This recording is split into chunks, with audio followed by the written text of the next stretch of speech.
et commencer à promettre de consacrer ma vie à Dieu, passer ma vie à témoigner, passer ma vie à gagner des âmes, passer ma vie à servir Dieu. Je ne promettais pas devant n'importe qui. Donc en fait, c'était soit je m'accroche à cette promesse, soit je vais en enfer, soit je meurs.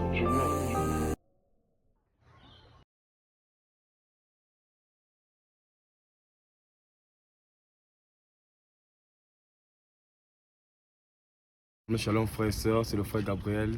Je vais encore vous annoncer ici mon témoignage. Je vois des frères ici qui me demandent mais comment il a fait pour changer et comment il a fait pour devenir celui qu'il est aujourd'hui.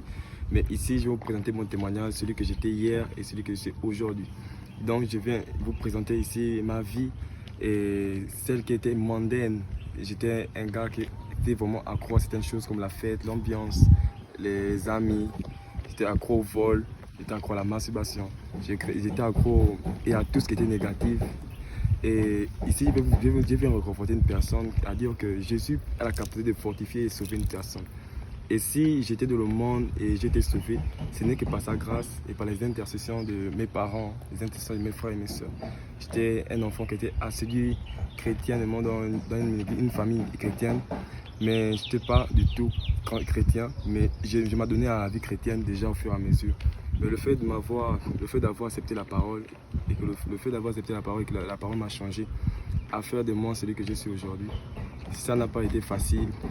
Ça n'a pas duré 4 ans que j'ai promis à Dieu de lui donner ma vie. Mais cela n'a pas été facile. Mais au fur et à mesure, le fait que je puisse me repentir à chaque fois et demander à Dieu que ma vie doit devenir meilleure que celle qu'elle était avant. Car j'étais accro, comme vous dites, à la masturbation, j'étais accro au vol, j'avais des personnes qui m'ont dessus. J'avais des relations qui n'ont pas marché dans ma vie. Et lorsque j'ai vu ça, les échecs en échec, et lorsque j'ai vu l'année 2021 s'annoncer, c'était l'année à laquelle je devais me donner et me sanctifier. Et lorsque Dieu m'a présenté une église, Dieu m'a présenté une église par mon oncle, et lorsque j'ai accepté le Seigneur, ça n'a pas tardé tout simplement parce que moi-même aussi j'avais décidé de changer facilement. Et l'acceptation a fait en sorte que je sois celui que je suis aujourd'hui. Bien que j'avais renoncé des choses avant que je parte à l'église, bien que j'avais décidé de sortir de certaines choses avant que je parte à l'église, j'avais totalement renoncé des choses mondaines, les fêtes, l'ambiance, tout ce qui était ce monde. Et je crois que c'est encore possible pour un frère et une soeur de sortir de cette vie, de cette galère du mondaine. Dieu dit l'esclavage mondaine, car celui qui n'est pas en Christ vit de l'esclavage. Aujourd'hui, nous sommes esclaves en Christ, c'est parce que j'ai décidé moi aussi d'être esclave. Et il n'y a rien de plus beau que d'appartenir au ciel, le royaume des cieux. La Bible déclare que nous sommes héritiers et co-héritiers du royaume. Et aujourd'hui, je suis enfant de Dieu parce qu'il m'a lavé, il m'a sanctifié.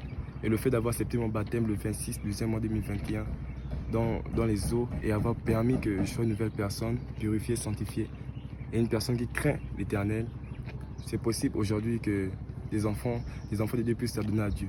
Mais si seulement nous renonçons à des œuvres qui sont mondaines, les choses que nous aimons le plus, et nous allons nous attacher au Seigneur tout facilement, et que le Saint-Esprit va nous animer lui-même.